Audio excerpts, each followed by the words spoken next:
الله الرحمن الرحيم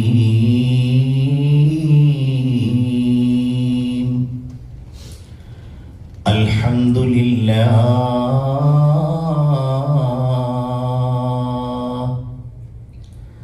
والصلاة والسلام على سيدنا ونبينا وحبيبنا ومصطفانا ومجتبانا وقرة أعيننا وثمرة فؤادنا محمد صلى الله عليه وسلم وعلى آله وأصحابه أجمعين.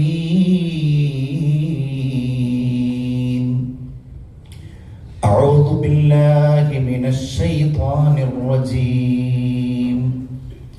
بسم الله الرحمن الرحيم.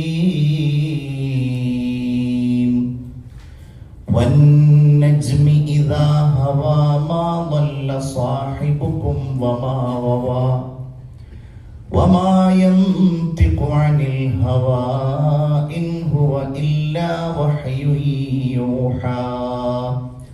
صدق الله العلي العظيم. فاق النبيين في خلق وفي خلق ولم يدانوه في علم ولا كرم. نبينا الآمر الناهي فلا أحد أبر في قول لا منه ولا نعمي. يا رب بالمصطفى بلغ مقاصدنا واغفر لنا ما مضى يا واسع الكرم. Medina को जाए जी चाहता है मुकद्दर बनाए जी चाहता है. मदीना के आका दो आलम के मौला तेरे पास आए जी चाहता है. मुहम्मद की बातें मुहम्मद की सीरत सुने और सुनाए जी चाहता है. വേദിയിലിരിക്കുന്നവരൊക്കെ വലിയ അടുപ്പമുള്ളവരും ഹൃദയബന്ധമുള്ളവരുമാണ്. സദസ്സിലുള്ളവരൊക്കെ ബഹുമാന്യരായ സഹപ്രവർത്തകരാണ്. അള്ളാഹു നമ്മുടെ ജീവിതത്തിലെ ഒരിക്കലും മറക്കാത്ത നിമിഷങ്ങളായി ഹബീബായ നബിയുനാ റസൂലുള്ളാഹി സ്വല്ലല്ലാഹു അലൈഹി വസല്ലമയോടുള്ള സ്നേഹപ്രകടനത്തിന്റെ സന്ദർഭങ്ങളായി ഈ മജ്ലിസിനെ ഇവിടെ ഇരിക്കുന്നതിനെ നമ്മിൽ നിന്ന് കബൂൽ ചെയ്യട്ടെ.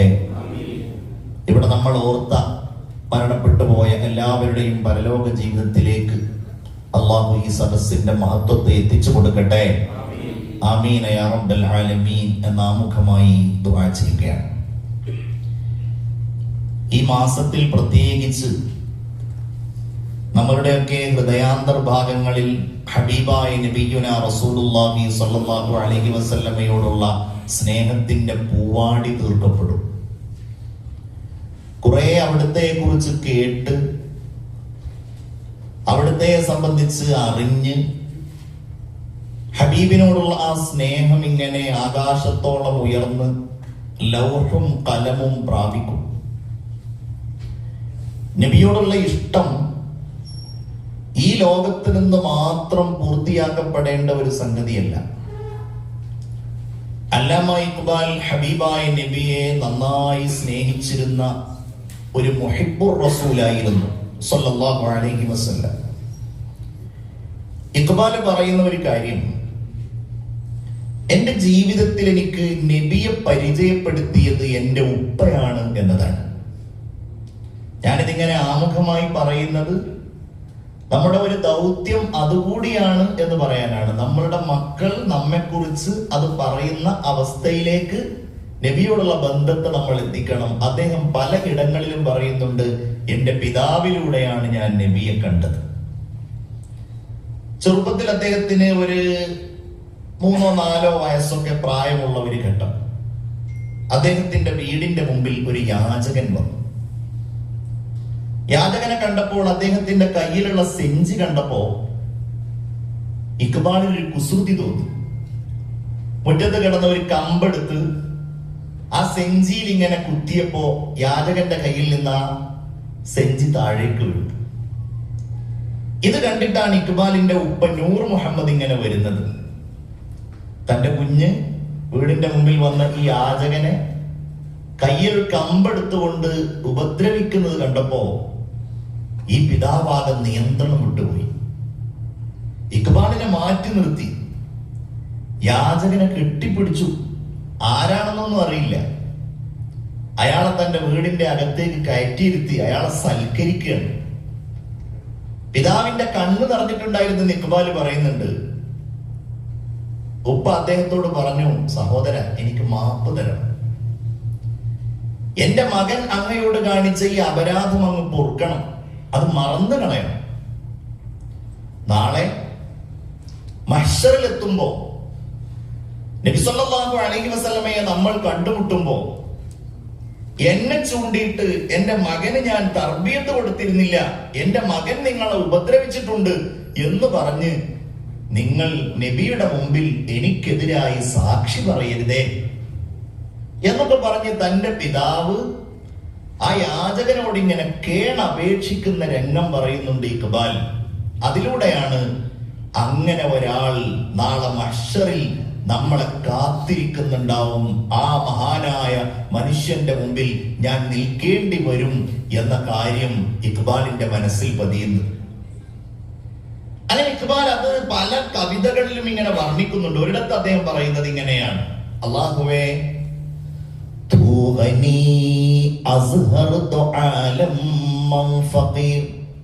നീ എല്ലാം തികഞ്ഞവനാണ്. നീ 2 ലോകത്തിന്റെയും നായകനാണ്, കാര്യങ്ങളൊക്കെ നിയന്ത്രിക്കുന്ന നിയന്താവാണ്. ഞാനൊരു ദരിദ്രനാണ്.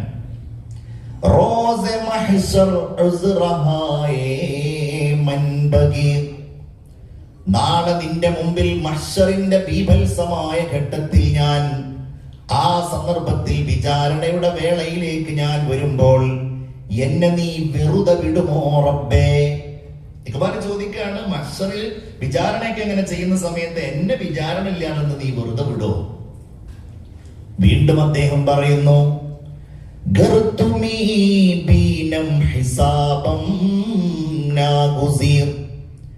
അഥവാ അല്ലാഹുവേ, നിനക്കെന്നെ വിചാരണ ചെയ്യൽ കൂടാതെ കഴിയില്ല എങ്കിൽ എന്നോട് നീ ഒരു ആനുകൂല്യം കാണിക്കുമോ? മഹ്ശറിൽ വെച്ച് എന്റെ ഹബീബായ നബിയുടെ മുമ്പിൽ നിന്ന് എന്നെ മാറ്റി നിർത്തിയിട്ട് എന്നെ വിചാരണ ചെയ്യുമോ? കാരണം അവിടുന്ന് എന്നോട് ചെയ്യാൻ പറഞ്ഞ കാര്യങ്ങൾ, അവിടുത്തെയുടെ തിരുചര്യകൾ, ഇതൊന്നും ഞാൻ അനുസരിച്ചിട്ടില്ല എന്ന്, ഞാൻ അവിടുത്തെയുടെ ഉമ്മത്തിയായി ജീവിച്ചിട്ട് ഹബീബായ നബിയോട് വിരോധം കാണിച്ചിട്ടുണ്ട് എന്ന കാര്യം മഹ്ശറിൽ വെച്ചാ നബി തിരുമേനി തിരിച്ചറിയുന്ന എനിക്ക് സഹിക്കാൻ കഴിയുന്നില്ല നബി അല്ലാഹുവേ. അതുകൊണ്ട് നബിയുടെ മുന്നിൽ നിന്ന് മാറ്റി നിർത്തിയിട്ട് നീ എന്നെ വിചാരണ ചെയ്യുമോ? ഇത് ഇഖ്ബാലിന്റെ മാത്രം ചിന്തയുള്ള ഒരു കാര്യമല്ല. ഇത് നമ്മളുടെ ഹൃദയത്തിൽ ഐഹിക ലോകത്ത് നിന്ന് നമ്മൾ ആ മുത്തുനബിയെ പ്രണയിച്ച് മഹ്ശറാലോകത്ത് നിന്ന് അല്ലാഹുവിന്റെ ഹബീബിന്റെ സാമീപ്യവും ശഫാഅത്തും കരഗതമാക്കി സ്വർഗത്തിന്റെ ഏറ്റവും മനോഹരമായ അനുഭൂതിയായി അല്ലാഹുവിന്റെ ആ വിശുദ്ധമായ ലിഖാഇനോടൊപ്പം മനോഹരമായ ഒരു സിംഹാസനത്തിൽ ആരൂഢനായിരിക്കുന്ന ആസനസ്ഥനായിരിക്കുന്ന ഹബീബായ നബിയുനാ റസൂലുള്ളാഹി സ്വല്ലല്ലാഹു അലൈഹി വസല്ലമ തങ്ങളെ കണ്ണിറയെ മനം നിറയെ സ്വർഗത്തിന്റെ അനുഭൂതി മുഴുവൻ ഉൾക്കൊള്ളുന്ന രീതിയിലേക്ക് പ്രാപിക്കാൻ കഴിയുന്ന അവസ്ഥയിലേക്ക് ഈ സ്നേഹപ്രകടനം കൊണ്ട് നമുക്ക് എത്തുവാൻ കഴിയണം. അല്ലാഹു സ്നേഹിക്കുക എന്ന് പറഞ്ഞാൽ ഇത്രയധികം അല്ലാഹു ഒരു സൃഷ്ടിക്കും സ്നേഹം നൽകിയിട്ടില്ല. സൃഷ്ടിലോകത്തെ മുഴുവൻ അല്ലാഹു പടക്കാനുള്ള കാരണക്കാരനായി നമ്മൾ പറയുന്നത് ആരെയാണ്? തേരെ ഹിതം സേ ദുനിയാ ബനി ഹേ ആബാദ് ആലം तेरे करम से तूने जहां में महफिल सजाई तारीकियों में शम्मा जलाई गर तो न होता तो दुनिया थी खाली सारे नबी तेरे दर के सवाली അങ്ങില്ലായിരുന്നുവെങ്കിൽ ഈ ഐഹിക ലോകമേ ഉണ്ടായിരുന്നില്ല നബിയെ.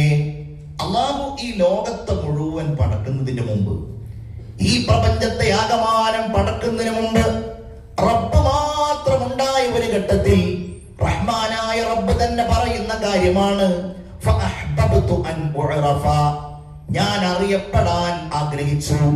എന്നെ പ്രകീർത്തിക്കാൻ ആളുകൾ ഉണ്ടാവണം, എന്നെ അനുസരിക്കാൻ ആളുകൾ ഉണ്ടാവണം, എന്റെ നിയന്ത്രണത്തിന് വിധേയമായ സൃഷ്ടിലോകമുണ്ടാകണം. ആ സൃഷ്ടിലോകത്തിനിടയിൽ ഇതിനെല്ലാം കാരണക്കാരനായി ഒരാളുണ്ടാകണമെന്ന അള്ളാഹുവിന്റെ തീരുമാനപ്രകാരമാണ് ഈ പ്രപഞ്ചത്തിന്റെ തുടക്കമായി ഹബീബായ റസൂലുള്ളാഹി സ്വല്ലല്ലാഹു അലൈഹി വസല്ലമ തങ്ങളുടെ നൂറിനെ അല്ലാഹു തആല പടക്കുന്നത്. ആ നൂറിൽ നിന്നാണ് പിന്നീട് ആകാശം, ആ നൂറിൽ നിന്നാണ് പിന്നീട് പ്രപഞ്ചം. മക്കഖുറൈശിത്താറവാട്ടിലന്ന് മലിക്കുൽ ജബ്ബാറിന്റെ ദൂതർ വന്ന് മാനത്തോരോ മനത്താരം വിടർന്ന് മലക്കൂത്തും ബൈത്തിൽ ലയിച്ചു നിന്ന് അഹദായ തമ്പുരാനാദ്യം പടച്ചുള്ള അംബിയ രാജാ മുഹമ്മദ്. ഇതൊക്കെ നമ്മളിങ്ങനെ നമ്മളുടെ റസൂലുള്ളാഹിയെ പ്രകീർത്തിച്ചുകൊണ്ട് നമ്മൾ ഇങ്ങനെ കുഞ്ഞുങ്ങൾ പാടുന്ന പാട്ടുകളിൽ കേൾക്കുന്ന സംഗതികളാണ്. പക്ഷേ അത് വലിയ യാഥാർത്ഥ്യമാണ്. നോക്കണം നിങ്ങൾ, അല്ലാഹു റബ്ബുൽ ഇസ്സത്ത് ഈ പ്രപഞ്ചത്തെ പടച്ചു എന്ന് മാത്രമല്ല, ലൗഹിലും കലമിലും അർശിലും മലക്കൂത്തിലും എല്ലായിടങ്ങളിലും അല്ലാഹു ഹബീബായ നബി സല്ലല്ലാഹു അലൈഹി വസല്ലമ തങ്ങളുടെ നാമങ്ങൾ ആലേഖനം ചെയ്യുകയും ചെയ്തു. മലക്കുകൾക്ക് ആ നബിയെ അറിയാം, ആകാശലോകത്തിന് ആ നബിയെ അറിയാം, ഭൂമിയിൽ സൃഷ്ടിക്കപ്പെട്ടിരിക്കുന്ന എല്ലാ അചേതന വസ്തുക്കൾക്കും ആ നബിയെ അറിയാം. മലക്കുകളെ മുഴുവൻ പടക്കുമ്പോ ഓരോ മലക്കിന്റെയും ഈ ലോകത്തവർ ചെയ്യേണ്ട പല ദൗത്യങ്ങളും ഉണ്ടെങ്കിലും അവർക്കെല്ലാം പൊതുവായി കൊടുത്ത ഒരു ദൗത്യം എന്താണെന്നറിയുമോ? ഇന്നല്ലാഹ വ മലായികതഹു യുസല്ലൂന അലൻ നബി. അല്ലാഹുവും മലക്കുകളും ആ നബിയുടെ മേലിൽ സ്വലാത്തുകൾ ചൊല്ലിക്കൊണ്ടേയിരിക്കുകയാണ്. യാ അയ്യുഹല്ലദീന ആമനൂ സ്വല്ലു അലൈഹി വസല്ലിമൂ തസ്ലീമാ. അസ്സലാത്തു വസ്സലാമു അലൈക യാ റസൂലല്ലാഹ്. അസ്സലാത്തു വസ്സലാമു അലൈക യാ ഹബീബല്ലാഹ്. മഹ്ശറ മണ്ണിൽ നിൽക്കും നേരത്ത് കൈവേടിയല്ലേ യാ നബി.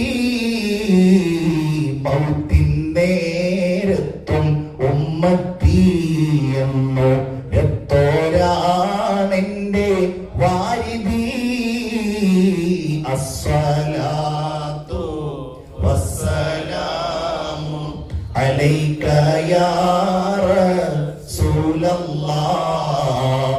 അസ്സലാത്തു വസ്സലാമു അലൈക യാ ഹബീബല്ലാഹ്. പിന്നീട് ആദം അലൈഹിസ്സലാം മുതൽ അല്ലാഹു തമ്പുരാൻ നബിമാരെ പടക്കുമ്പോ ആ നബിമാരെ പടക്കുന്നത് പോലും ഈ ഹബീബായ നബിയുടെ വരവിന് വേണ്ടിയാണ്, മുന്നോടിയായിട്ടാണ്. ഞാനിവിടെ സംസാരിക്കുന്നത് ഒരു പ്രധാന കാര്യമായി പറയുകയല്ല, പക്ഷേ ഇതിനു മുമ്പ് എന്തെല്ലാം കാര്യങ്ങൾ ഇവിടെ നടന്നു. അധ്യക്ഷൻ സംസാരിച്ചു, ഉദ്ഘാടനം നടന്നു, സ്വാഗതം പറഞ്ഞു, ആശംസകൾ ഇങ്ങനെ പറഞ്ഞു. ഹബീബായ റസൂൽ ഒരു കാര്യം നടക്കുന്നതിന് മുമ്പ്, പ്രധാനപ്പെട്ട ഒരു സംഗതി ഉണ്ടാകുന്നതിന് മുമ്പ്, മുത്ത് റസൂൽ സ്വല്ലല്ലാഹു അലൈഹി വസല്ലമ തങ്ങളുടെ ആ തിരുപ്പിറവിക്ക് മുമ്പ് ലോകത്ത് അല്ലാഹുവിന്റെ തിരുദൂതന്മാർ കടന്നു വരുമ്പോ ആ നബിമാർ അവരുടെ ഉമ്മത്തിനോട് മുഴുവൻ പറയുന്നത്, ഇവിടെ ഒരാൾ വരാനുണ്ട്, ഇവിടെ ഒരു നബി വരാനുണ്ട്. അല്ലാഹു ആ നബിമാരോട് മുഴുവൻ പ്രത്യേകമായി പറയുന്ന കാര്യം എന്താണ്? നബിമാരോട് മുഴുവൻ അല്ലാഹു കരാർ ചെയ്യുകയാണ്, ഓ നബിമാരെ, ഞാൻ നിങ്ങൾക്ക് ഗ്രന്ഥവും അറിവുമൊക്കെ നൽകുന്നുണ്ടല്ലോ. അങ്ങനെ നിങ്ങൾ ആ അറിവും ഗ്രന്ഥവും ഒക്കെയായി ജീവിക്കുമ്പോ പിന്നെ നിങ്ങളിലേക്ക് എന്റെ ഹബീബായ റസൂല് വന്നാൽ നിങ്ങൾ ആ റസൂലിനെ വിശ്വസിക്കണം, നിങ്ങൾ ആ ഹബീബിനെ അംഗീകരിക്കണം. ആ നബിമാരോട് അല്ലാഹു ചോദിക്കുകയാണ്, നിങ്ങൾ ഞാൻ പറഞ്ഞ കാര്യം സ്വീകരിച്ചുവോ? അതേ അല്ലാഹ്, ഞങ്ങൾ സ്വീകരിച്ചവരാണ്. ഞാനതൊന്നും വല്ലാതെ വർണ്ണിക്കുന്നില്ല. ഇബ്രാഹിം നബി അലൈഹിസ്സലാം ദുആ ചെയ്യുകയാണ്, അല്ലാഹുവേ, ആ ഹബീബായ നബിയെ എന്റെ സന്താന പരമ്പരയിൽ നീ പ്രജാസന്റെ സന്താന പരമ്പരയിലായിരിക്കണം നീ കൊണ്ടുവരേണ്ടത്. മഹാനായ ഈസാ നബി അലൈഹിസ്സലാം അല്ലാഹു റബ്ബുൽ ഇസ്സത്തിന്റെ ഈ നബിയെ കുറിച്ച് ജനങ്ങളുടെ മുമ്പിൽ മുന്നറിയിപ്പ് നൽകുകയാണ്. അങ്ങനെ അല്ലാഹു നബിമാരെ ഒരുക്കി, സമൂഹങ്ങളെ ഒരുക്കി, നാടിനെ ഒരുക്കി. ഇതൊക്കെ കുറെ സമയം ചരിത്രം വിശദീകരിച്ച് പറയേണ്ട ഒരു സംഗതിയാണ്. മക്കയെ ഒരുക്കി, കഅബയെ ഒരുക്കി, റസൂലുള്ളാഹിയുടെ കുടുംബത്തിനെ ഒരുക്കി, ലോകത്തിന് മുഴുവൻ തിരിച്ചറിയാൻ കഴിയുന്ന രീതിയിൽ ആകാശത്തിന് തിരിച്ചറിയാൻ കഴിയണം, മക്കയിലാണത് വരുന്നത് എന്നറിയാൻ കഴിയണം, ഭൂമിക്കറിയാൻ കഴിയണം, മൃഗങ്ങൾക്കറിയാൻ കഴിയണം, മലക്കുകൾക്കറിയാൻ കഴിയണം, പർവ്വതങ്ങൾക്കറിയാൻ കഴിയണം. അതിനല്ലാഹു റബ്ബുൽ ഇസ്സത്ത് ആ കാലഘട്ടത്തിലെ ഏറ്റവും ശ്രദ്ധേയമായ തറവാടായി ഖുറൈശി തറവാടിനെ അല്ലാഹു റബ്ബുൽ ഇസ്സത്ത് ഒരുക്കുകയാണ്. അതാണ് അവർക്കിടയിലുള്ള അധികാരം ഖുറൈശികൾക്ക് അല്ലാഹുവിന്റെ പരിശുദ്ധമായ തീരുമാന പ്രകാരം നിക്ഷിപ്തമാവുകയാണ്. റസൂലുള്ളാഹി സ്വല്ലല്ലാഹു അലൈഹി വസല്ലമ തങ്ങൾ പിറവി കൊള്ളുന്നതിന്റെ ഏതാനും ദിവസങ്ങൾക്ക് മുമ്പ് ഈ കഅബാലയത്തിന്റെ അന്തസ് ലോകത്താകമാനം വ്യാപകമാവുകയാണ്. അലം തറ കൈഫ ഫഅല റബ്ബുക ബി അസ്ഹാബിൽ ഫീൽ. ഇങ്ങനെ എല്ലാ തയ്യാറെടുപ്പുകളും ഉണ്ടായി. അല്ലാഹുവിന്റെ വിശിഷ്ടമായ തീരുമാനം ഈ വിശുദ്ധമായ റബീഉൽ അവ്വൽ 12ന്റെ ആ പുലർച്ചയിൽ സുബ്ഹിയോടടുത്ത സമയം ലോകത്തെ ഏറ്റവും ഭാഗ്യവതിയായ ആമിന റളിയല്ലാഹു അൻഹയുടെ പുത്രനായി അബ്ദുല്ലാഹ് എന്നവരുടെ മകനായി ലോകത്താ വെളിച്ചം വിടരുകയാണ്, ലോകത്താ പ്രകാശം നിറയുകയാണ്, ലോകമാകമാനം സന്തോഷിക്കുകയാണ്, അധർമ്മങ്ങൾ മുഴുവൻ തകർന്നു വീഴുകയാണ്.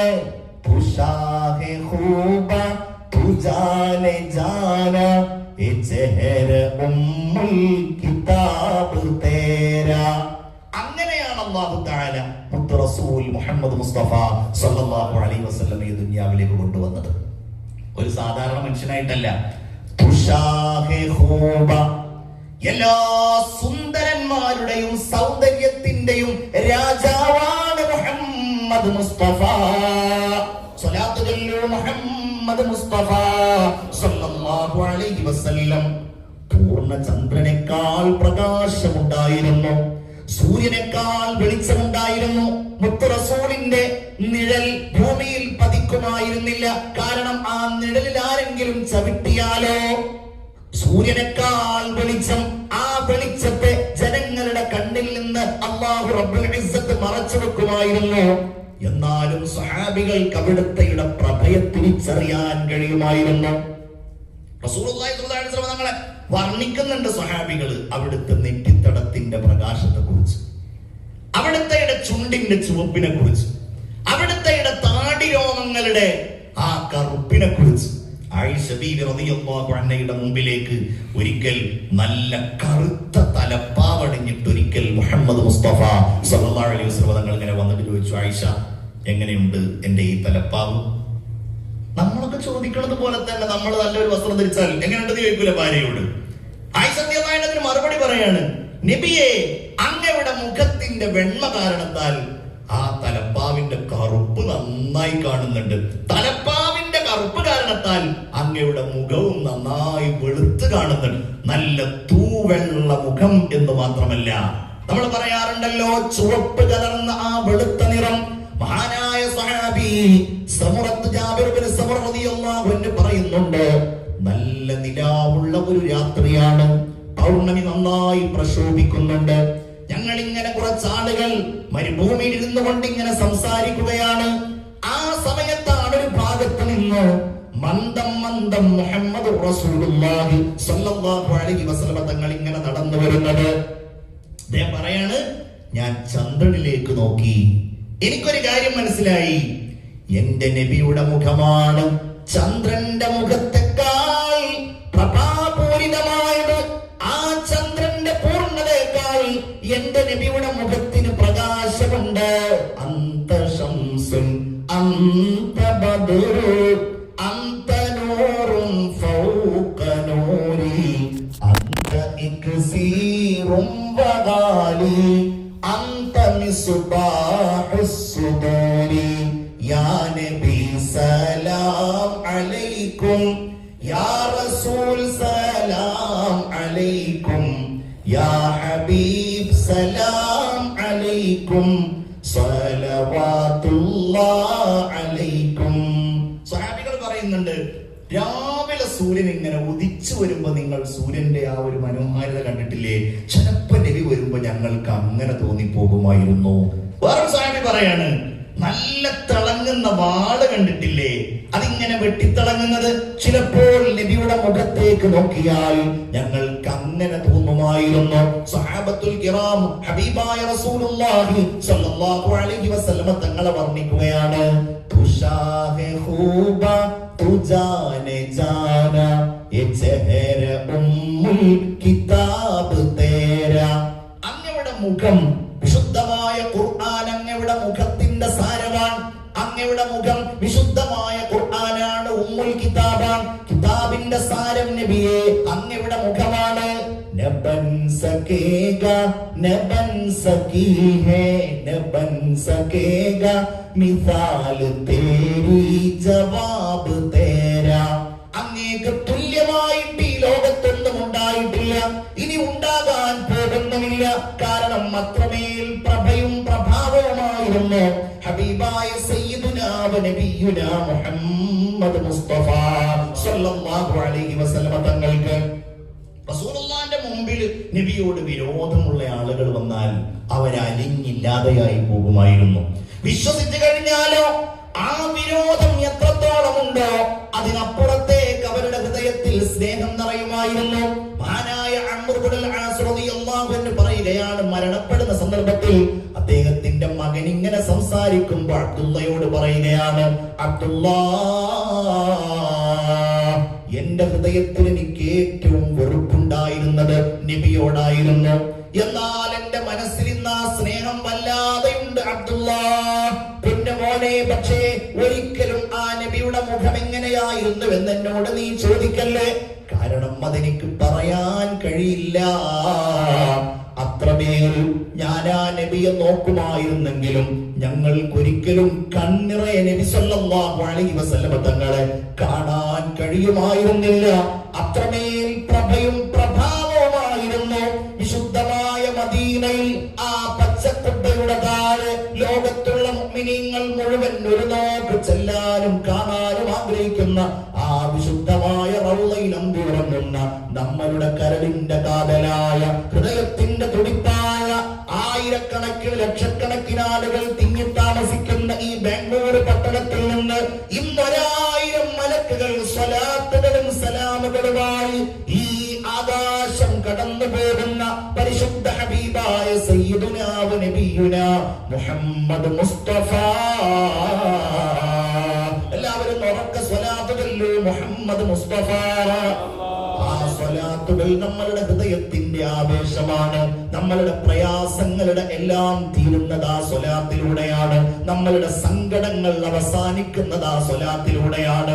റബ്ബിന്റെ മുമ്പിൽ നമ്മൾ എന്തെങ്കിലും ഒരു സങ്കടം പറയുമ്പോൾ അതിനും നമ്മൾ മുന്നിൽ വെക്കുന്നത് ആ സ്വലാത്താണ്. അല്ലാഹു റബ്ബുൽ ഇസ്സത്ത് പറഞ്ഞ ഒരു കാര്യവും അതാണല്ലോ, വമാ കാന അല്ലാഹു ലയുഅദ്ദിബഹും വഅൻത ഫീഹിം.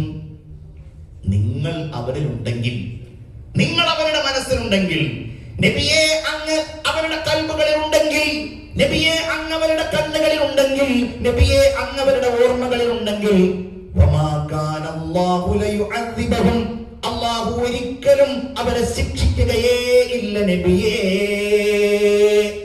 നമ്മൾ ഈ സദസ്സിൽ വെച്ച് പറയുകയാണ്, നബിയേ അങ്ങ് ഞങ്ങളുടെ കൽബിലുണ്ട്, അങ്ങ് ഞങ്ങളുടെ കണ്ണുകളിലുണ്ട്.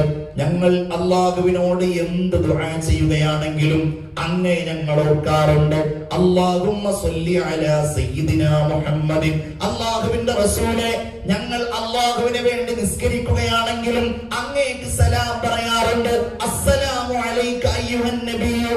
അല്ലാഹുവിന്റെ റസൂലേ, ഞങ്ങൾ ബാങ്ക് വിളിക്കുമ്പോ, ബാങ്ക് വിളി കേൾക്കുമ്പോ അതിലും അങ്ങയുടെ പേര് പറയുകയും കേൾക്കുകയും ചെയ്യാറുണ്ട്. യാ റസൂലല്ലാഹ് ഉൻദുർ ഹാലനാ. നബിയെ അങ്ങ് ഞങ്ങളെ കാണണം. അല്ലാഹുവിന്റെ റസൂലേ, ഞങ്ങളുടെ കൈയങ്ങ് പിടിക്കണം. അല്ലാഹുവിന്റെ റസൂലേ, ഞങ്ങളുടെ പ്രയാസങ്ങളെ അങ്ങ് നോക്കണം. യാ റസൂലല്ലാഹി ഉൻദുർ ഹാലനാ. ഹബീബായ റസൂലുള്ളാഹി സ്വല്ലല്ലാഹു അലൈഹി വസല്ലമ തങ്ങൾ നമ്മളിലുണ്ട് എങ്കിൽ, നമ്മളിൽ നബി ഉണ്ട് എങ്കിൽ, പിന്നെ നമ്മൾ അല്ലാഹുവിന്റെ അടുക്കലേക്ക് വിലയം പ്രാപിക്കുകയാണ്, റബ്ബിന്റെ അടുക്കലേക്ക് നമ്മൾ യാത്ര ചെയ്യുകയാണ്. അതുകൊണ്ടാണ് ഹബീബായ മുഹമ്മദ് മുസ്തഫ സല്ലല്ലാഹു അലൈഹി വസല്ലമ തങ്ങളെ സ്വഹാബികൾ ഇത്രമേൽ സ്നേഹത്തോടെയും കാരുണ്യത്തോടെയും സ്നേഹിച്ചത്. നമ്മളൊരു കാര്യം കൂടെ കൂടുതൽ പറയാൻ സമയമില്ലല്ലോ. തങ്ങളുടെ സ്നേഹം നമ്മൾ പറയുമ്പോൾ കൂടുതലായിട്ട് പറയുന്ന ഒരു കാര്യം എന്ന് പറഞ്ഞാൽ അവിടുത്തെ കരുണയാണ്. ഞങ്ങൾ പ്രാവശ്യം നമ്മൾ എല്ലാ സംഘടനകളുടെയും ഒരു തലവാചകമായിട്ട് ക്യാപ്ഷനായിട്ട് എടുത്തിരിക്കുന്നത് തന്നെ ഹബീബായ റസൂലുള്ളാഹി സ്വല്ലല്ലാഹു അലൈഹി വസല്ലം തങ്ങൾ സ്നേഹം, കാരുണ്യം തേടുന്ന, കാലം തേടുന്ന കാരുണ്യം എന്നുള്ളതാണ്. സ്നേഹവും കാരുണ്യവും ചെറിയ വ്യത്യാസമുണ്ട്. ചെറിയ വ്യത്യാസമല്ല, വലിയ വ്യത്യാസമുണ്ട്. സ്നേഹം എന്ന് പറഞ്ഞാൽ അത് നല്ലതിന് വേണ്ടിയിട്ട് കുറേ ഉണ്ടാവും. ഉമ്മാനോടുള്ള സ്നേഹം, ഉപ്പയോടുള്ള സ്നേഹം, അള്ളാഹിനോടുള്ള സ്നേഹം, റസൂലിനോടുള്ള സ്നേഹം. പക്ഷേ സ്നേഹം പലപ്പോഴും നല്ല കൂടുതലായും പലർക്കും ചിലർക്കും നല്ലതല്ലാത്ത ഇടങ്ങളിലും പോയി പതിക്കുന്ന ഒരു വികാരം കൂടിയാണ്. കാരുണ്യത്തിന് അങ്ങനെയൊന്നില്ല. അതുകൊണ്ടാണ് റഹ്മാനും റഹീമുമായത് അല്ലാഹു തആല. അല്ലാഹു റബ്ബുൽ ഇസ്സത്തിന്റെ കാരുണ്യത്തിൽ ആ സ്നേഹവുമുണ്ട്. അല്ലാഹുവിന്റെ ആ റഹ്മത്തിൽ, റഹ്മാനും റഹീമുമായ അല്ലാഹുവിന്റെ ആ റഹ്മത്തിൽ ഈ സ്നേഹം അടങ്ങിയിട്ടുണ്ട്. നല്ല സ്നേഹം മാത്രം അല്ലാഹുവിന്റേത്, അതല്ലാത്തൊന്നില്ലല്ലോ. ആ കാരുണ്യമാണ് ഹബീബായ മുഹമ്മദ് മുസ്തഫ സല്ലല്ലാഹു അലൈഹി വസല്ലം തങ്ങളുടെ നിയോഗം. ചിന്തിച്ചു നോക്കിയേ, അല്ലാഹുവിന്റെ റസൂലിനെ അല്ലാഹു തആല തന്റെ നാമം തന്നെ അങ്ങ് കൊടുത്തു വെച്ചിരിക്കുകയാണ്. മുഹമ്മദ് എന്ന് പറഞ്ഞാൽ യഥാർത്ഥത്തിൽ അത് അള്ളാഹുവിന് കൂടെ പ്രയോഗിക്കപ്പെടാവുന്ന ഒരു പേരല്ലേ, അല്ലേ? മുഹമ്മദ് എന്ന് പറഞ്ഞാൽ എന്താ? സ്തുതിക്കപ്പെടുന്നതാണ്. അൽഹംദുലില്ലാഹ് എന്ന് പറഞ്ഞാൽ സ്തുതിക്കുന്നത് ആരെയാണ്? അള്ളാഹുവിനെയാണ്. പക്ഷെ അത് അല്ലാഹു തആല ഹബീബായ മുഹമ്മദ് മുസ്തഫ സല്ലല്ലാഹു അലൈഹി വസല്ലം തങ്ങൾക്ക് നൽകിയിരിക്കുകയാണ്. നമ്മൾ പഠിച്ചു നോക്കിയാൽ എന്തൊരു അത്ഭുതമെന്നറിയോ? അല്ലാഹു ഖുർആനിൽ 4 തവണയാണ് മുഹമ്മദ് എന്ന് പറഞ്ഞിട്ടുള്ളത്. സല്ലല്ലാഹു അലൈഹി വസല്ലം. ഇബ്രാഹിം നബിയുടെ പേര് അസംഖ്യം, മൂസാ നബിയുടെ പേര് അതിലപ്പുറം, ഈസാ നബിയുടെ പേരുണ്ട്. ഇങ്ങനെ 10-25 പ്രവാചകന്മാരുടെ, നബിമാരുടെ പേര് പറഞ്ഞ കൂട്ടത്തില് നമ്മളുടെ നബിയുടെ പേര് 4 തവണ. പക്ഷെ ആ പേര് പറഞ്ഞതിന്റെ ഒരു പ്രത്യേകത എന്താണെന്നറിയോ? ആ പേര് പറഞ്ഞിടത്തൊക്കെ അല്ലാഹു തആല ഇത് എന്റെ റസൂലാണെന്ന് സ്ഥാപിച്ചിട്ടുണ്ട്. നോക്കി നിങ്ങൾ, മകാന മുഹമ്മദ് അബാ അഹദിൻ മിൻ റിജാലികും വലാകിൻ റസൂലല്ലാഹ്. കണ്ടോ, മുഹമ്മദ് നബി ആരാണ്? അല്ലാഹുവിന്റെ റസൂലാണ്. ഒരായത്തിന്റെ തുടക്കത്തിന് എങ്ങനെയാണ്? മുഹമ്മദുർ റസൂലുള്ളാഹ്, അല്ലാഹുവിന്റെ റസൂലാണ് മുഹമ്മദ് നബി. വേറൊരു ആയത്ത് എങ്ങനെയാണ്? വമാ മുഹമ്മദുൻ ഇല്ലാ റസൂൽ ഖദ് ഖലത് മിൻ ഖബ്ലിഹി റുസുൽ. അങ്ങനെയല്ലേ? വമാ മുഹമ്മദുൻ. ചില പണ്ഡിതന്മാർ പറയുന്ന കാര്യം, ഖുർആനിൽ ഏറ്റവും ശക്തമായിട്ട് അല്ലാഹു തആല നബിയെ പ്രകീർത്തിച്ച ആയത്ത് ഇതാണെന്നാണ്. ഖുർആനിൽ സൂറത്തുൽ ബഖറ വാദ്യങ്ങൾ തുടങ്ങി, സൂറത്തുൽ ബഖറ ഇങ്ങ് തുടങ്ങി നാസ് വരെ ഇങ്ങ് നോക്കിയാൽ അതിൽ മുഹമ്മദ് മുസ്തഫ സ്വല്ലല്ലാഹു അലൈഹി വസല്ലം തങ്ങളുടെ പ്രകീർത്തനങ്ങളുടെ ഒരു ലോകമാണ്. നബി അങ്ങയുടെ കണ്ണിങ്ങനെ, നബി അങ്ങയുടെ കാതിങ്ങനെ, അങ്ങയുടെ സംസാരം ഇങ്ങനെ, അങ്ങയുടെ പെരുമാറ്റം ഇങ്ങനെ, അങ്ങയുടെ ജീവിതം ഇങ്ങനെ, അങ്ങയുടെ സംസാരം ഇങ്ങനെ, അങ്ങയുടെ സംഭവങ്ങൾ ഇങ്ങനെ, ഓരോ കാര്യങ്ങളും അല്ലാഹു തആല ഇങ്ങനെ വർണ്ണിക്കണം. അതിൽ ഏറ്റവും മനോഹരമായത് എന്താണ്? വമാ മുഹമ്മദുൻ, മുഹമ്മദ് നബിയല്ല, ഇല്ലാ റസൂൽ, റസൂലല്ലാതെയല്ല. മുഹമ്മദ് നബി അല്ലാഹുവിന്റെ അബ്ദാകുന്നു. ഈ അബ്ദിന്റെ മേലിലാണ് ഖുർആൻ അവതീർണമായിട്ടുള്ളത്. അലം തറ, എത്ര ഇടങ്ങളിലാണ് അലം തറ, നബിയെ അങ്ങ് കണ്ടില്ലേ?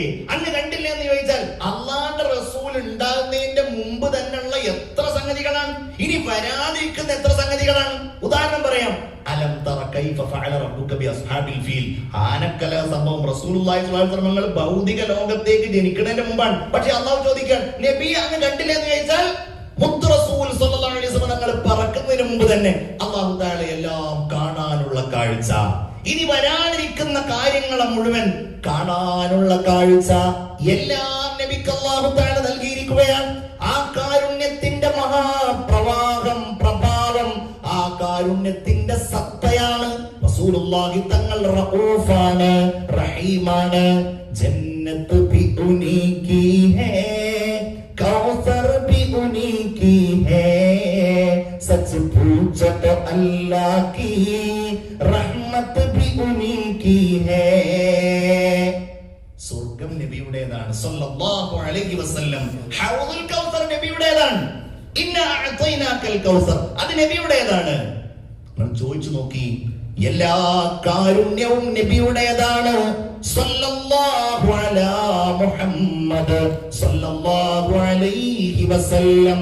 ആ കാരുണ്യം അവിടുത്തെയുടെ ശരീരത്തിൽ അലിഞ്ഞു ചേർന്നു. അവിടുത്തെയുടെ നോട്ടത്തിൽ ആ കാരുണ്യം ഉണ്ടായിരുന്നു. അതുകൊണ്ടാണ് വമാ അർസൽനാക ഇല്ലാ റഹ്മതൻ ലിൽ ആലമീൻ. ലോകർക്ക് മുഴുവൻ റഹ്മത്ത് എന്ന് പറഞ്ഞാല് ഞാൻ പറയണോ, ഉമ്മയോടുള്ള റഹ്മത്ത്, ബാപ്പയോടുള്ള റഹ്മത്ത്, ഭാര്യയോടുള്ള റഹ്മത്ത്, ഇതൊക്കെ നബി സല്ലല്ലാഹു അലൈഹി വസല്ലം കാണിച്ചില്ല ജീവിതത്തിൽ. ഏറ്റവും ഇഷ്ടം ആരെയെന്ന് ചോദിക്കുന്നുണ്ട് അംർ ഇബ്നുൽ ആസ്. എന്താ മറുപടി? ആയിഷയാണ്. ഭാര്യക്ക് വരല്ല, പക്ഷെ എനിക്ക് ആരോടാണ്? ആയിഷയാണ്. നമ്മളുടെ ഈ പ്രിയപ്പെട്ട സാദാത്യങ്ങളുടെ ഉമ്മയായ ഖദീജ ബീവി എങ്ങനെയാണ് ഓർക്കപ്പെടുന്നത്? ഹബീബായ നബിക്ക് അത്രമേൽ സ്നേഹമുള്ളയാളായിട്ട് ഖദീജയോടുള്ള സ്നേഹം. ഈ പ്രിയപ്പെട്ട സാദാത്യങ്ങളെ നമ്മളൊക്കെ ആദരിക്കുന്നതിന്റെ പ്രധാനപ്പെട്ട കാരണങ്ങളിൽ ഒന്നെന്താണ്? അള്ളാഹുവിന്റെ ഹബീബ് അവിടുത്തെയുടെ പ്രിയപ്പെട്ട മകളായ ഫാത്തിമ റളിയല്ലാഹു തആല അൻഹയോട് കാണിച്ച സ്നേഹവും വാത്സല്യവുമാണ്. ആ സ്നേഹവാത്സല്യമാണ് ഇവരായത്. സാദാത്യങ്ങൾ ഉണ്ടായത് അങ്ങനെയാണ്. പുതപ്പിലേക്ക് അങ്ങ് ചേർത്തിയിട്ട് ഫാത്തിമ ബീവിയെ റസൂലുള്ളാഹി സ്വല്ലല്ലാഹു അലൈഹി വസല്ലം കണ്ട ആൺകുട്ടികൾ ആരും ജീവിച്ചില്ലല്ലോ, മരണപ്പെട്ടു പോയില്ലേ, ഖുറൈശികൾ കളിയാക്കിയില്ലേ. അപ്പൊ അള്ളാന്റെ റസൂല് ഞാൻ മരിച്ചാലും ഈ ലോകത്ത് കുറഞ്ഞ കാലം ജീവിക്കുന്ന എന്റെ പ്രിയപ്പെട്ട വല്ലാത്ത ഇഷ്ടമാണ്.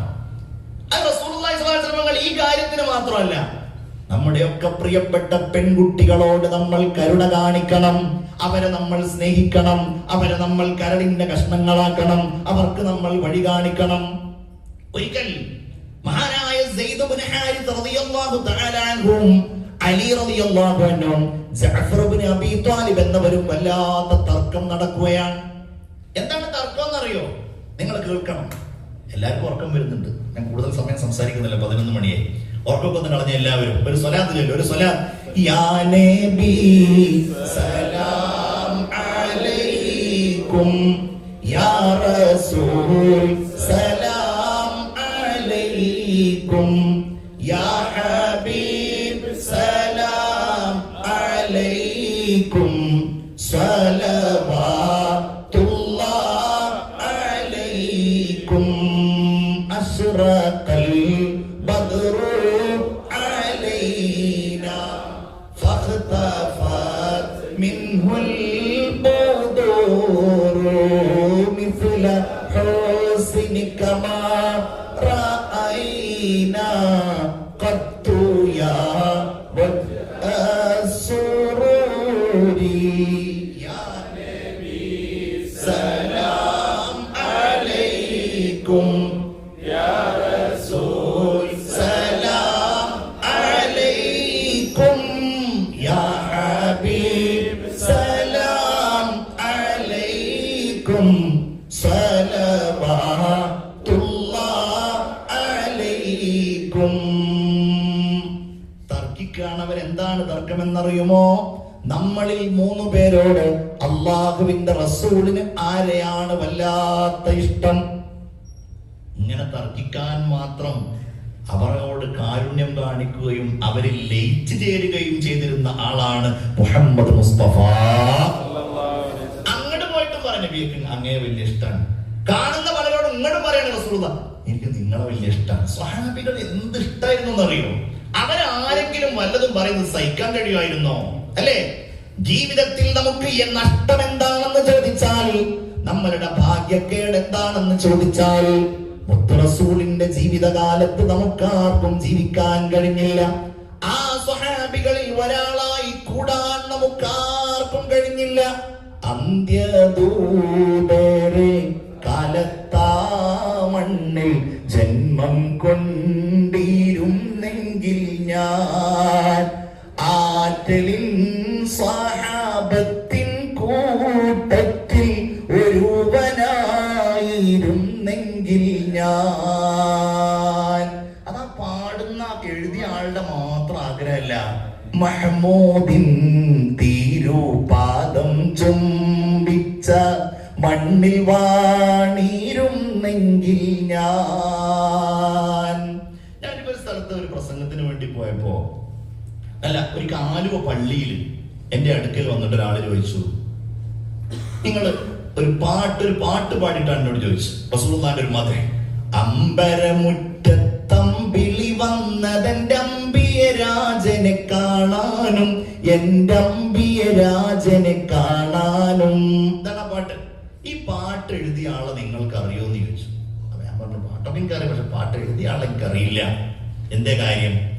അയാളെ ഒരു കടയില് ഒരു മുതലാളിയുടെ ഒരു പ്രൈവറ്റ് സെക്രട്ടറിയാണ്. അയാൾ എന്റെ അടുക്കലേക്ക് പറഞ്ഞയച്ചതാണ്.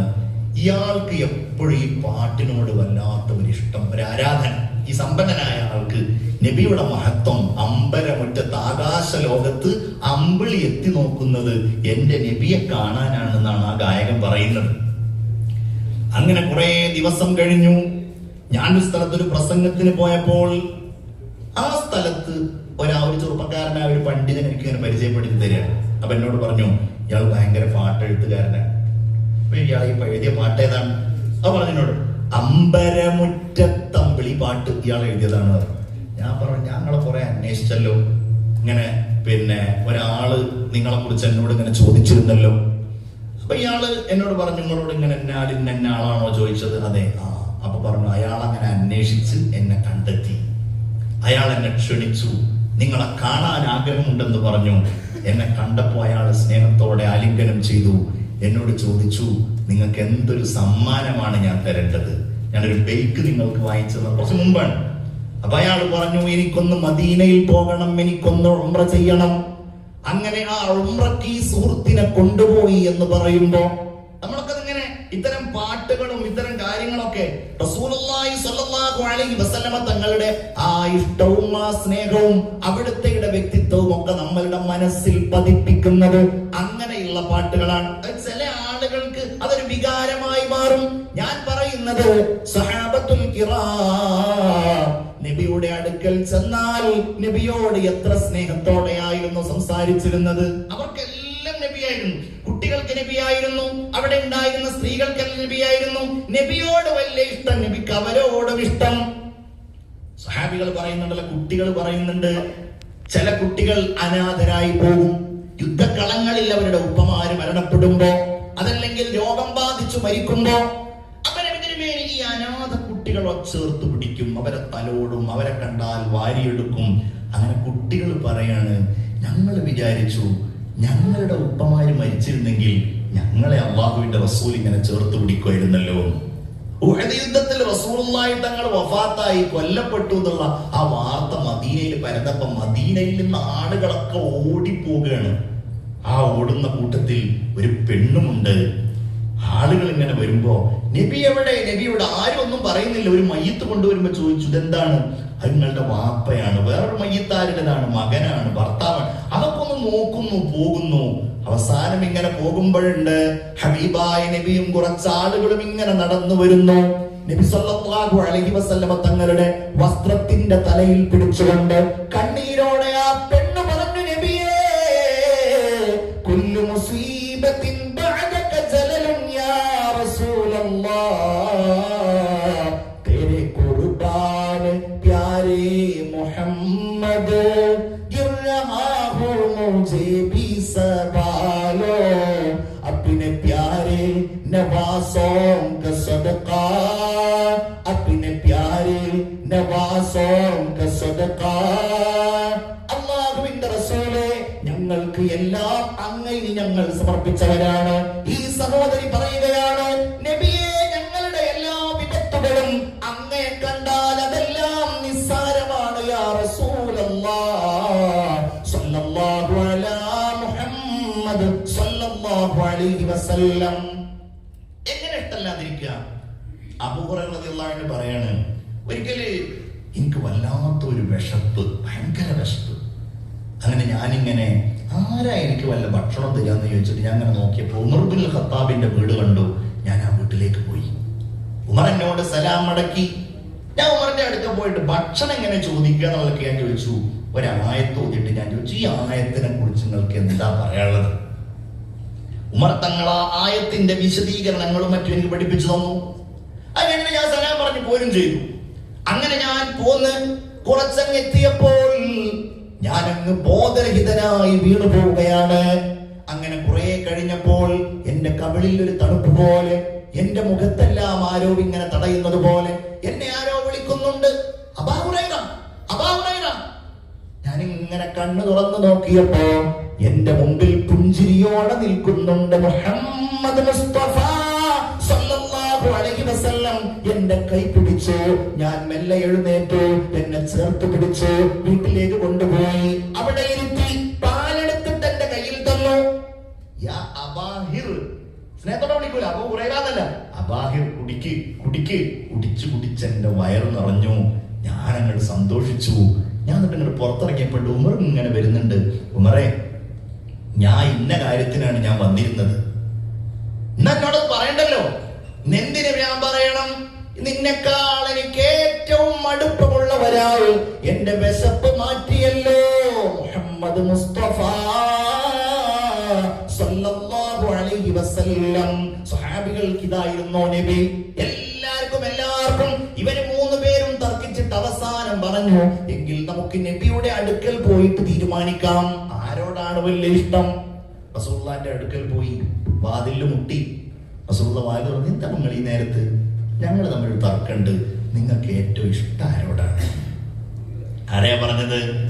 എനിക്ക് ഏറ്റവും ഇഷ്ടം എന്റെ മകളായ ഫാത്തിമയാണ്. അതാണ് മകളോടുള്ള സ്നേഹം. ആ മകളിലൂടെ അല്ലാഹു റബ്ബുൽ ഇസ്സത്ത് റസൂലുള്ളാഹിന്റെ ആ അടയാളം ലോകത്താകമാനം നിലനിർത്തുകയാണ്. അതാണ് ഇവിടെ സംസാരിച്ച മുബശ്ശിർ തങ്ങൾ. അവരെ നമ്മൾ ബഹുമാനിക്കുകയാണ്, അവരുടെ കൈ നമ്മൾ പിടിക്കുകയാണ്, അവരോട് വരക്കാൻ പറയാണ്. നമ്മളുടെ നേതൃത്വം നിങ്ങൾ ഏറ്റെടുക്കണം എന്ന് അവരോട് പറയാണ്. ഞങ്ങളുടെ എല്ലാം നിങ്ങളാണെന്ന് പറയാണ്. എന്താ കാര്യം?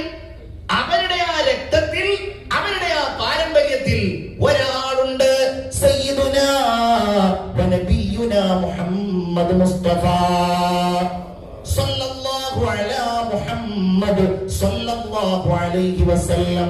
എന്റെ പ്രിയപ്പെട്ടവരെ, റസൂലുള്ളാഹി തങ്ങളോട് ഇവർ ചോദിക്കുകയാണ്, ഞങ്ങളെ ആണുങ്ങൾക്കിടയിൽ ആരെയാണ്? അപ്പൊ അബൂബക്കറാണ്. ഞങ്ങൾക്കിടയിൽ ആരെയാണ്? അപ്പൊ നബിക്ക് കാര്യം മനസ്സിലായി, എന്താണ് ഇവരുടെ വിഷയമെന്ന്. അപ്പൊ പറഞ്ഞു, അലിയെ മോനെ, നീ എന്റെ മരുമകനല്ലേ, എന്റെ കുടുംബത്തിന് നിന്നോട് എനിക്ക് വലിയ ഇഷ്ടല്ലേ. ജഅഫറേ, നീ ആണെങ്കിൽ എന്നോട് സാദൃശ്യമുള്ളയാളല്ലേ, ജനങ്ങൾക്കിടയിൽ എനിക്ക് വലിയ ഇഷ്ടമാണ് നിന്നെ. ഓ സയ്യിദേ, അന്ത മൗലായ, നീ എന്റെ യജമാനനല്ലേ, എങ്ങനെ ഞാൻ നിന്നെ ഇഷ്ടപ്പെടാതിരിക്കുമെന്ന് പറഞ്ഞു തന്റെ അനുചരന്മാർക്ക് ഓരോരുത്തർക്കും തോന്നുന്നു, എന്നോടാണ് നബിക്ക് ഇഷ്ടം, എന്നോടാണ് പറയാനാണ് നബിക്ക് ഇഷ്ടം. സല്ലല്ലാഹു അലാ മുഹമ്മദ് സല്ലല്ലാഹു അലൈഹി വസല്ലം. മൂസാ നബിയുടെ ഫറോവയെ അല്ലാഹു നശിപ്പിച്ചതിനേക്കാൾ, നൂഹ് നബി അലൈഹിസ്സലാമിന്റെ ശത്രുക്കളെ അല്ലാഹു നശിപ്പിച്ചതിനേക്കാൾ, അല്ലാഹു ഈ ലോകത്തിൽ ലൂത്ത് നബിയുടെ സമുദായത്തെ നശിപ്പിച്ചതിനേക്കാൾ കഠിനമായ നാശം നൽകാനുള്ള എല്ലാ സാഹചര്യങ്ങളും ഉണ്ടായിരുന്നു. പക്ഷേ നബിയുടെ മനസ്സിൽ നിറഞ്ഞിരുന്ന കാരുണ്യം, അതും കൂടെ പറഞ്ഞ് നമുക്ക് അവസാനിപ്പിക്കാം. നമ്മളിങ്ങനെ ഈ സദസ്സിൽ ഓർക്കുമ്പോ, ചെറിയ പരിഭവങ്ങളൊക്കെ നമ്മൾ പറയുമ്പോ, അല്ലേ, ചിലപ്പോ സഹായിക്കാൻ ആളില്ല എന്ന് പറയുമ്പോ, അല്ലെങ്കിൽ കുറെ വിഷമങ്ങളൊക്കെ പറയുമ്പോ നമ്മൾ ഇങ്ങനെ ഓർത്താൽ മതി, മക്കയിൽ നമ്മളുടെ ഹബീബ് നബിയുന മുഹമ്മദ് മുസ്തഫ സല്ലല്ലാഹു അലൈഹി വസല്ലം. ഇന്ന് ആ കഅബ കാണാൻ എന്താ രസം. ആ കഅബയുടെ മുമ്പിലേക്ക് ഇങ്ങനെ വന്ന് സുജൂദ് ചെയ്യുമ്പോ ഉഖബത്ത് ഇബ്നു അബീ മുഅയ്ത്ത് കൊണ്ടുവന്നിട്ട് ഒട്ടകത്തിന്റെ ഉടൽമാല ചാർത്തിയില്ലേ, എഴുന്നേൽക്കാൻ കഴിയുന്നില്ല. തമായലു കമാ തമായലത്തിൻ അസ്ജാർ. ശത്രുക്കൾ അതിങ്ങനെ കണ്ടിട്ട് പൊട്ടിച്ചിരിക്കുകയാണ്. നബി അങ്ങനെ നോക്കിയിട്ട് അപമാനിതനായി കിടക്കുകയാണ്. ആ സമയത്ത് നേരത്തെ പറഞ്ഞ പുന്നാര മകൾ ഫാത്തിമ ബീവി ഇങ്ങോട്ട് വന്ന് തന്റെ ഉപ്പായെ കണ്ട് ഫാത്തിമയും കരഞ്ഞ് ആ ശത്രുക്കൾക്ക് നേരെ ക്രുദ്ധയായി നോക്കിയിട്ട് പതുക്കെ പതുക്കെ മാർദ്ദവമേറിയ ആ കൈകൾ കൊണ്ട് ആ പുന്നാര മകൾ ആ കുടൽമാല ഇങ്ങനെ എടുത്തിട്ട് വാപ്പാനം ഇങ്ങനെ കൊണ്ടുപോയി വീട്ടിലേക്ക് ഇങ്ങനെ കൊണ്ടുപോകുമ്പോ കരഞ്ഞുകൊണ്ട് റസൂലുള്ളാഹിയുടെ മുമ്പിൽ നടക്കുന്ന ആ മകളുടെ കണ്ണീര് തുടച്ചു കൊടുത്തുകൊണ്ട് പറയുന്നുണ്ട്, മോളെ കരയണ്ട, നിന്റെ ഉമ്മയായ ഖദീജ എന്റെ കൂടെ ഉണ്ടാവുമ്പോ എനിക്ക് ഈ വിഷമങ്ങളൊന്നും അറിയേണ്ടി വന്നിട്ടില്ല.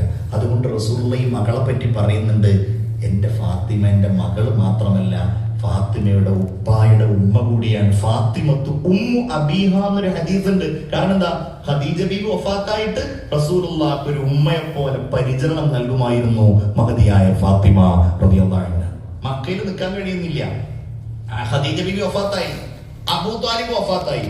റസൂലുള്ളാഹിനോട് ഒരിക്കൽ ആയിഷ ബീവി ഇങ്ങനെ മടിയിൽ ഇങ്ങനെ തലവെച്ച് കിടക്കുകയാണ്. ആയിഷ ബീവിയുടെ തലയെ വെച്ച് കിടക്കുന്ന സമയത്ത് ആ മുടി ഇഴകളിൽ ഇങ്ങനെ പതുക്കെ തലോടിക്കൊണ്ട് ആയിഷ ബീവി ചോദിക്കുകയാണ്, ഉഹദ് യുദ്ധത്തിലല്ലേ അങ്ങക്ക് ഏറ്റവും സങ്കടം ഉണ്ടായത്? അതിനേക്കാളും പ്രയാസം എന്തെങ്കിലും ഉണ്ടായിട്ടുണ്ടോ? അപ്പ നബി ഒരു കഥ പറയാണ്. എന്താണ്? ഉണ്ട് ആയിഷ. ആയിഷ ബീവിയോട് പറഞ്ഞ കഥ എന്താണെന്നറിയോ? എന്റെ ഭാര്യ ഖദീജ മരിച്ചപ്പോ, എന്റെ അബൂ ത്വാലിബ് മരിച്ചപ്പോ മക്കയിൽ പിന്നെ ആരും സംരക്ഷിക്കാനില്ല നബിക്ക്. അവിടുന്ന് പോവുകയാണ്. തന്റെ അമ്മാവന്മാരും ബന്ധുക്കളുണ്ട് ത്വായിഫില്. ആ ത്വായിഫില് പോയാൽ ആരെങ്കിലും തന്നെ സഹായിക്കാനുണ്ടാവും, തന്നെ രക്ഷിക്കാനുണ്ടാവും. അവരിൽ പരിചയക്കാരുണ്ട്, പ്രതാപികളുണ്ട്. നടന്നു പോവുകയാണ്. ചുരുങ്ങിയതൊരു 100 കിലോമീറ്റർ എങ്കിലും ഉണ്ട്. നടന്ന് ആരും കാണാതെ ത്വായിഫിലെത്തിയിട്ട് വലിയ ഒരു നേതാവിനെ കണ്ടു. കാര്യം പറഞ്ഞു, ഞാനിങ്ങനെ നബിയാണ്, റസൂലാണ്, എനിക്ക് മക്കയിൽ ഇതുവരെ സഹായിക്കാൻ അബൂ ത്വാലിബും ഭാര്യയൊക്കെ ഉണ്ടായിരുന്നു. ഇപ്പൊ എനിക്ക് അവിടെ ഒരു സംരക്ഷണമല്ല, അതുകൊണ്ട് നിങ്ങൾ എന്നെ സംരക്ഷിക്കണം. അയാള് കളിയാക്കി, സംരക്ഷിക്കൂല എന്ന് പറഞ്ഞു. നിന്നെയാണോ അള്ളാഹു റസൂലാക്കാൻ കണ്ടത്? മക്കയിൽ എത്ര സമ്പന്നന്മാരുണ്ട്, നിന്റെ പിതാവാരാ, മരിച്ചുപോയില്ലേ, നിനക്ക് മക്കളുണ്ടോ ചോദിക്കാണ്. രണ്ടാമത്തെ ആളുടെ അടുക്കൽ പോയി, മൂന്നാമത്തെ ആളുടെ അടുക്കൽ പോയി. അവരൊക്കെ മുത്തു റസൂൽ സല്ലല്ലാഹു അലൈഹി വസല്ലം തങ്ങളെ അവഗണിച്ചു. നബിക്കാരും സഹായിക്കാനില്ല, ഇവിടുന്ന് ഒരു രക്ഷയില്ല എന്ന് കണ്ടപ്പോ അള്ളാഹുവിന്റെ റസൂൽ ഇവരോടൊക്കെ പറഞ്ഞു, എന്നാൽ ഒരു കാര്യം ചെയ്യണം, ഞാൻ ഈ വന്നത് നിങ്ങൾ ആരോടും പറയരുത്, എനിക്ക് നിങ്ങൾ ബുദ്ധിമുട്ടുണ്ടാക്കരുത്. 10 ദിവസം അവരുടെ വീടുകളിൽ കയറിയിറങ്ങി നമ്മളുടെ കരളിന്റെ കാതലായ മുഹമ്മദ് മുസ്തഫ ദീനുകൊണ്ട് നടത്തുക, പ്രസ്ഥാനങ്ങൾ ഉയർത്തിക്കൊണ്ടുവരിക. ഇത് വളരെ സുഗമമായിട്ട് അല്ലാഹു തആല റസൂലുള്ളാഹിനെ കൊണ്ട് ചെയ്യിപ്പിച്ചില്ല. ലോകാവസാനം വരെ ആരൊക്കെ ഇതിന്റെ പിന്നിൽ നടക്കുന്നോ അവർക്കൊക്കെയുള്ളതിന്റെ വലിയ അടയാളം, വലിയ ബുദ്ധിമുട്ട് മുഹമ്മദ് മുസ്തഫ സല്ലല്ലാഹു അലൈഹി വസല്ലം തങ്ങൾക്ക് അല്ലാഹു നൽകുകയാണ്. നമ്മളുടെ ഹബീബ് അവിടെ 10 ദിവസം കഴിഞ്ഞിട്ട് അവസാനം നമ്മൾ കേൾക്കണം, അവര് എറിഞ്ഞോടിക്കുകയാണ് നമ്മളുടെ നബിയെ, കല്ലെടുത്തെറിയാണ്. കാലിങ്ങനെ പൊട്ടിയിട്ട് രക്തം ഒഴുകുമ്പോ ആകാശ ഭൂമികൾ വറക്കുകയാണ്. റസൂലുള്ളാഹിന്റെ കാലിന്റെ രക്തം ഒഴുകിയിട്ട് ഭൂമി കുലുങ്ങാണ്. റസൂലുള്ള ഇരുന്നപ്പോ, വേദന സഹിക്കാതിരുന്നപ്പോ ഇവര് പിറകിൽ വന്നിട്ട് എഴുന്നേൽപ്പിച്ച് ഓടടാന്ന് പറഞ്ഞ് ഓടിക്കാണ്. സെയ്ദും നബി ഓടുകയാണ്. നബി പറയാണ് ആയിഷയോട്, ഞാൻ അങ്ങനെ ഓടി ഓടി അവസാനം ഒരു മതിൽ കെട്ട് കണ്ടു. ആ തോട്ടത്തിന്റെ അകത്തേക്ക് ഞാൻ പ്രവേശിച്ചു. ആ തോട്ടത്തിൽ ഞാൻ ഉത്ബയെയും ശൈബയെയും കണ്ടു. ആ തോട്ടത്തിൽ ഒരു ഈത്തപ്പന മരത്തിന്റെ താഴ്ഭാഗത്ത് ഞാൻ ഇരിക്കുമ്പോ അവരെന്റെ ശത്രുക്കളായിരുന്നിട്ട് പോലും ശത്രു ശത്രുവിന് പോലും കാരുണ്യം തോന്നിപ്പോയി. കാരണം രക്തം ഒഴുകാണ്. അവർക്ക് മനസ്സിലായി ഇയാൾക്ക് എന്തോ പറ്റിയിട്ടുണ്ട്. അവരുടെ ഒരു അടിമയുണ്ടായിരുന്നു അദ്ദാസ്. ഈ അദ്ദാസിന്റെ കയ്യിൽ ഒരൽപ്പം മുന്തിരി കൊടുത്തുകൊണ്ട് ഇവർ പറഞ്ഞു ആ മനുഷ്യന് കൊണ്ടുപോയി കൊടുക്ക്. റസൂലുള്ളാഹി തങ്ങൾ ആ മുന്തിരി എടുത്ത് വായിലിടുമ്പോ ബിസ്മി ചൊല്ലി. പറഞ്ഞു, നിങ്ങൾ എന്താ ഇത് ചൊല്ലിയത്? ഇത് ഞാൻ മുമ്പ് കേട്ടിട്ടുണ്ടല്ലോ. ചോദിച്ചു, നിങ്ങൾ ഏത് നാട്ടുകാരനാണ്? ഞാൻ നീനവക്കാരനാണ്. ഒരല്പസമയം ഇവിടെ ഏറെ കെട്ടിയിട്ടിരിക്കുകയാണ്. അപ്പോഴും റസൂലുള്ള ദൗത്യം നിർവഹിക്കാൻ. ബല്ലഗത്തെ റിസാല. മിനിറ്റ് മതി, സെക്കൻഡുകൾ മതി. ഞാൻ യൂനുസിന്റെ സഹോദരനാണ്, ഞാൻ അല്ലാഹുവിന്റെ റസൂലാണ്. അദ്ദാസിനെ വിളിച്ചു അവർ രണ്ടുപേരും. ആ രണ്ടുപേരുടെയും അടുക്കലേക്ക് അദ്ദാസ് ഇങ്ങനെ ചെന്നപ്പോൾ നിങ്ങൾ ആ മനുഷ്യനെ അറിയോ? ആ മനുഷ്യൻ നിന്നോട് എന്തെങ്കിലും പറഞ്ഞോ? നിന്നോട് ആരോട് സംസാരിക്കാൻ പറഞ്ഞത്? ഉത്ബത്തും ഷൈബത്തും ചോദിക്കുകയാണ്. അപ്പൊ ഈ അദ്ദാസ് പറയാണ്, അടിമ. എന്നാൽ ഭൂമിയിൽ നിന്ന് ജീവിച്ചിരിക്കുന്നവരിലെ ഏറ്റവും നല്ല മനുഷ്യൻ വിട്ടുപോയി. ഓർക്കണം, നമ്മൾ മനസ്സ് പൊട്ടിപ്പോയി. അള്ളാഹു എന്നെ കൈവിടുകയാണോ? ഞാൻ മക്കയിലേക്ക് ഇനി എങ്ങനെ തിരിച്ചു പോവുക? ഞാൻ വായ്പിലേക്ക് എങ്ങനെയാ പോവുക? എന്നെ അള്ളാഹു ഒന്ന് മരിപ്പിച്ച നന്നായിരുന്നു പറയാണ്. ഞാൻ അങ്ങനെ ഓടി ഓടി ഓടി ഓടി ഞാൻ എന്റെ റബ്ബിനെ വിളിച്ചു. ഞാൻ അള്ളാഹുവിനെ വിളിച്ചുകൊണ്ടേയിരുന്നു. അള്ളാഹുവേ, നിന്റെ സഹായം എനിക്ക് താ. നീ വാഗ്ദാനം ചെയ്ത സഹായം എനിക്ക് താ റബ്ബേ. അവസാനം അള്ളാഹുവിന്റെ റസൂൽ പറയാണ്, ഞാൻ എങ്ങനെ ഓടി ഓടി ഒരു വലിയ മലയുടെ മുകളിലെത്തി. താഴേക്ക് അങ്ങ് വീണാലോ എന്ന് പോലും ഞാൻ വിചാരിച്ചു പോയി. ആ സമയത്ത് ഞാൻ എന്റെ റബ്ബിലേക്ക് കൈകളുയർത്തി അള്ളാഹിനോട് പറയാണ്, അല്ലാഹുമ്മ ഇലൈക അശ്കൂ ളുഅഫ ഖുവ്വതി വഖില്ലത ഹീലതി. പടച്ചോനെ, എനിക്ക് ശക്തിയില്ല, എനിക്ക് യാതൊരു കഴിവില്ല. എന്തിനാണ് റബ്ബേ നീ എന്നെ പരീക്ഷിക്കുന്നത്? ഞാൻ നീ ഏൽപ്പിച്ച ഉത്തരവാദിത്വം നിർവഹിക്കൂല നോക്കാനാണോ? അതല്ല, ഇത് എന്നോട് നിനക്കുള്ള സ്നേഹം കൊണ്ടാണോ? എങ്കിലും ഞാനതൊന്നും പ്രശ്നമാക്കുന്നില്ല. പക്ഷേ റബ്ബേ, എനിക്ക് നീ ഏൽപ്പിച്ച കാര്യം നിർവഹിക്കണമെങ്കിൽ നിന്റെ സഹായം വേണം റബ്ബേ. നീ വാഗ്ദാനം ചെയ്ത സഹായം എനിക്ക് എടുത്താതെ പറയുമ്പോ ജിബ്രീൽ അലൈഹിസ്സലാം വന്നു. മലക്കുകൾ മേഘങ്ങൾക്കിടയിൽ കാണിച്ചുകൊണ്ട് പറയാണ്, അങ്ങക്ക് അള്ളാഹു സഹായം ചെയ്യാൻ തീരുമാനിച്ചിട്ടുണ്ട്. അങ്ങയെ ആക്രമിച്ച, അങ്ങയെ കല്ലെറിഞ്ഞ ത്വായിഫുകാർക്ക് മുകളിലേക്ക് മലയിൽ നിന്ന് നശിപ്പിച്ചിട്ട് എറിഞ്ഞിട്ട് നശിപ്പിക്കുകയാണ് അള്ളാഹുവിന്റെ റസൂൽ. അത് കേട്ടപ്പോ ദുആ മറക്കുകയാണ്. പറഞ്ഞു, അത് വേണ്ട, അവരെ നശിപ്പിക്കണ്ട. അവർക്ക് പൊറുക്ക്, എല്ലാവർക്കും പൊറുക്കാൻ, ഉമ്മത്തിന് പൊറുക്കാൻ, ഉമ്മത്തിൽ ഒരാളും നരകത്തിൽ കടക്കാതിരിക്കാൻ ദുആ ചെയ്ത ഹബീബായ നബിയുനാ വസയ്യിദുനാ മുഹമ്മദ് മുസ്തഫ സല്ലല്ലാഹു അലൈഹി വസല്ലം.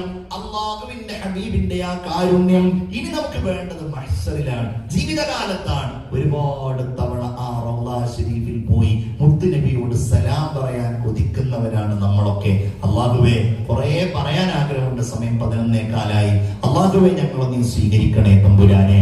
ഞങ്ങളുടെ കുട്ടികളാണ് ഈ പരിപാടി സംഘടിപ്പിച്ചത്. മുതിർന്നവരൊക്കെ ഈ കുട്ടികൾക്ക്, ഞാൻ പറഞ്ഞല്ലോ നേരത്തെ, ആ കുട്ടികൾക്കുള്ള ചിറക് വിരിച്ച് താങ്ങാകേണ്ടവരാണ് നമ്മളൊക്കെ. മുതിർന്ന ആളുകളൊക്കെ, ലത്തീഫാജി ഉൾപ്പെടെയുള്ള നേരത്തെ ഇവിടെ സംസാരിച്ച മുതിർന്ന ആളുകളൊക്കെ നമ്മളുടെ ഈ കുട്ടികളെ ചേർത്ത് പിടിക്കേണ്ടവരാണ്, തണൽ വിരിക്കേണ്ടവരാണ്, അവരെ വളർത്തിക്കൊണ്ടുവരേണ്ടവരാണ്. ആ സുന്നത്ത് നമ്മൾ നബി സല്ലല്ലാഹു അലൈഹി വസല്ലമയിൽ നിന്ന് പാഠം ഉൾക്കൊള്ളേണ്ടതാണ്. നിങ്ങൾ എന്തൊരു കാര്യം നടപ്പിലാക്കാൻ തീരുമാനിച്ചാലും അത് ചരിത്രത്തിൽ ഇടം നേടുന്ന രീതിയിൽ നടപ്പിലാക്കാൻ കഴിയുന്ന ആളുകളാണ്.